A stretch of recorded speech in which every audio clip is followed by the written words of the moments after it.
Bueno, Pablo Morales ha dejado de importar caballos de Brasil para Uruguay, considerando que estás en un punto estratégico en la frontera de Rivera con Santana do Livramento, pero además considerando que te encanta el Brasil y manejas muy buena información que de repente otros uruguayos no la tienen.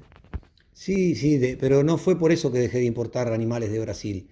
Dejé de importar porque cerró el cuarentenario de acá de Santana do Livramento, entonces los caballos empezaron a cruzar por Aceguá, lo que me ocasionaba un trastorno. Entonces me quedó a contramano y terminé dejando. Importo solo los que son míos, nomás para mí, correr para mí importo, pero para clientes ya no importo más. Para entender bien, ¿qué te cambiaba que el cuarentenario de Rivera cierre? Y el cuarentenario de Rivera estando abierto, los animales que usaban acá en el Puerto Seco de Rivera. Imagínate que para mí era una tranquilidad, hacía una cuarentena aquí en Libramento y los caballos iban al cuarentenario y del cuarentenario iban al Puerto Seco y ya cruzaban para el Uruguay directo. Pero no entiendo cuál es la diferencia que sea en Aceguá cuando tú estás a una determinada distancia, pero en realidad el caballo queda un tiempo. Y lo que pasa es que acá no hay distancia. Imagínate que yo voy a importar unas yeguas madres para Berruti, por ejemplo, que es un criador de acá de la frontera. Destacado en carreras de ligeros. Destacado en cuarto de milla, pero también en pura sangre incursionó mucho tiempo con su ara Los Pingos. Imagínate que yo le voy a importar, que dicho sea de paso, le importé 30 yeguas del Ponta Porá, cuando estaba habilitado el cuarentenario acá, le importé 30 yeguas provenientes del Ponta Porá a él. Pero si le tuviera que importar en este momento, él tendría que llevar sus animales a Valle, que estamos a 150 kilómetros de Valle, hacer la cuarentena en Valle, cruzar por Aceguá y venir todo hasta acá, hasta Rivera, para su establecimiento. Imagínate cuántos kilómetros tiene que hacer. Es inviable.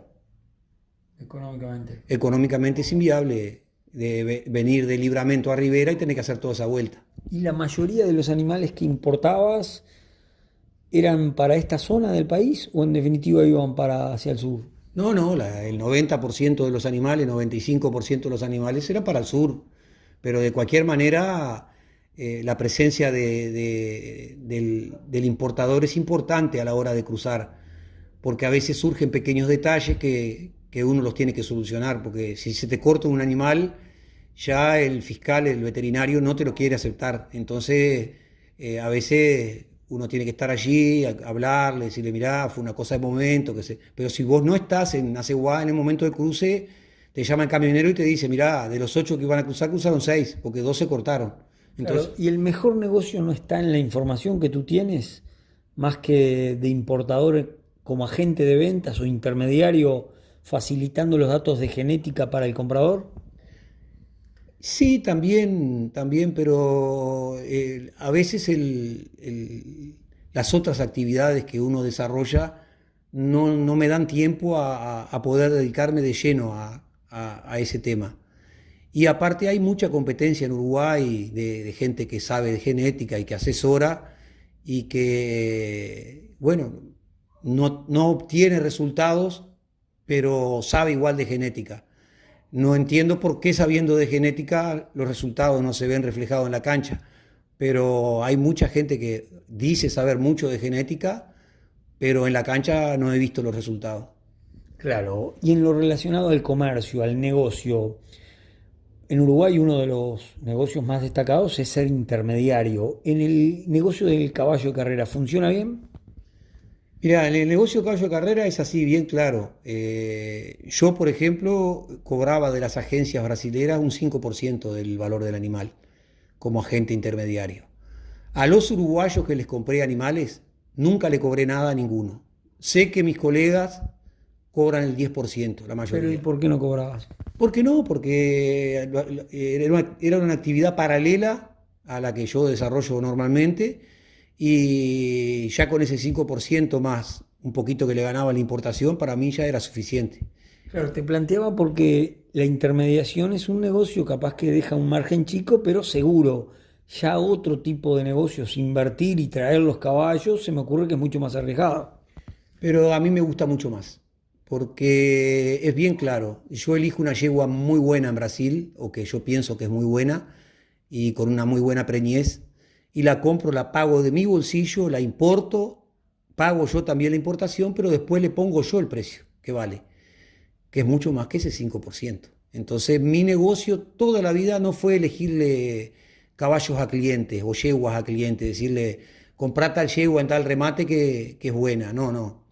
Mi negocio es saber el gusto de mis clientes, comprarle las cosas que a ellos les gustaban, pagar yo de mi bolsillo, importarla y decirle, bueno, mira, puesta acá en Uruguay te cuesta tanto. ¿La querés? Si no, lo ofrezco para otro. Y nunca tuve problemas, siempre las vendí.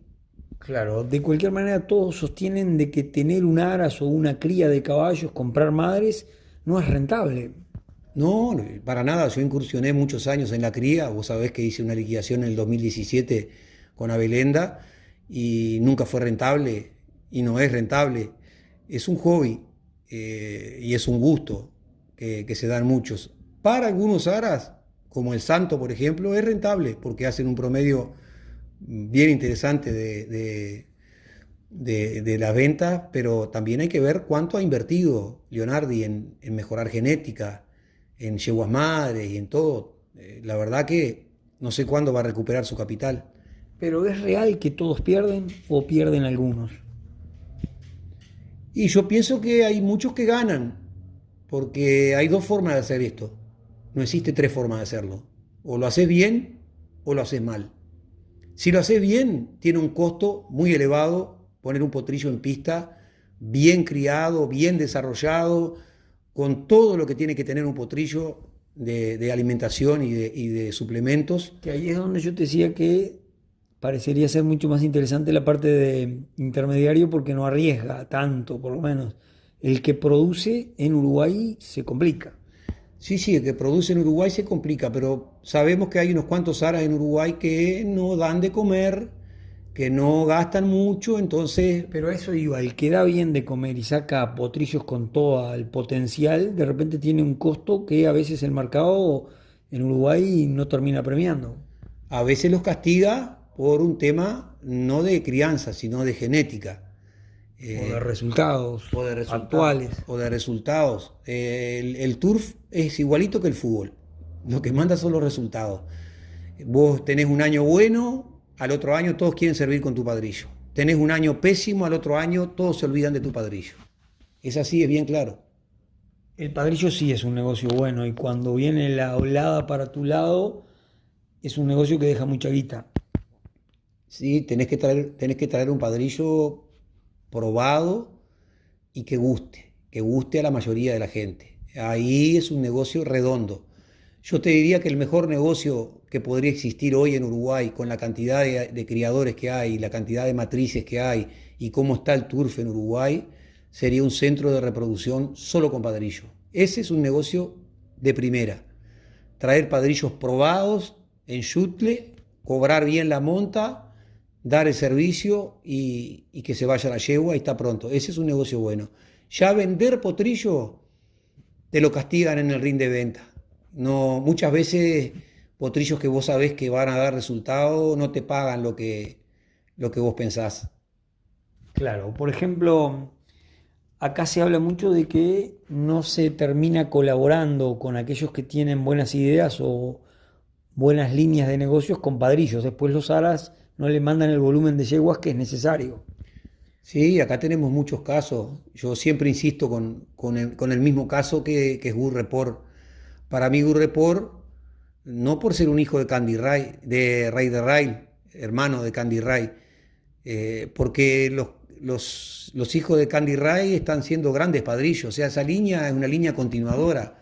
Si hubiera tenido oportunidad acá en Uruguay con 20 yeguas de cada ara, las mejores 20 de cada aras de punta acá en Uruguay, hubiera hecho historia. No me cabe la menor duda que Report hubiera hecho historia.